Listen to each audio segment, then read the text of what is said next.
Now, part 2 of carpal tunnel syndrome.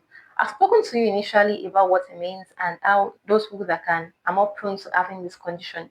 Now, you should also know that individuals who have autoimmune disorders or thyroid disorders can also have this condition, carpal tunnel syndrome. So don't just think for pregnant women or for those individuals. Now, I'm talking to you about the signs and symptoms of this particular condition. Now, before I move ahead, understand something that you can't. There's sometimes where you feel numbness in your hands. Probably you lie down wrongly or things like that. That one is not an issue.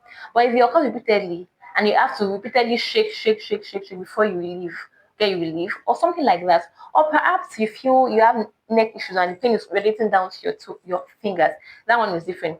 But if the pain is radiating from your fingers up to your forearm, that might be a sign of carpal tunnel syndrome. There's also associated pain. Pain comes with swelling, or perhaps you have that tingling sensation or numbness in that particular part I mentioned. This particular part, the thumb, the index, and part of the ring fingers. If you have numbness there or tingling sensation, it might be carpal tunnel syndrome. Remember, I said radiating symptoms up to your forearm. These are all signs and symptoms of someone who might have carpal tunnel syndrome. So don't feel like because you feel like this person is not on some days, it's carpal tunnel syndrome. Do not be mistaken.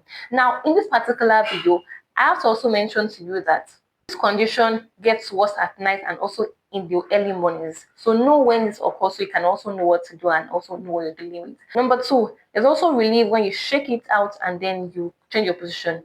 Number 3, it affects just one hand. So don't know when you're dealing with carpal tunnel syndrome or another particular condition. Now, what should you do? I've spoken to you about the time of this particular condition, but I'll still tell you to go for a diagnosis from your physiotherapist because you can diagnose yourself wrongly.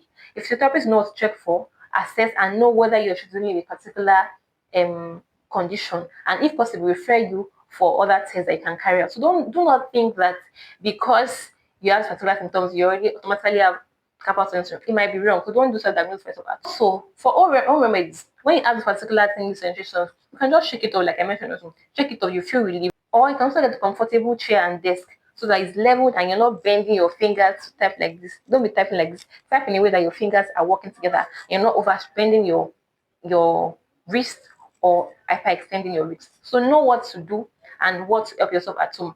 Also, before I go ahead, when the part is swollen, avoid anything hot on a particular part. And that'll be a particular video. Now, see you next time. Until then, bye.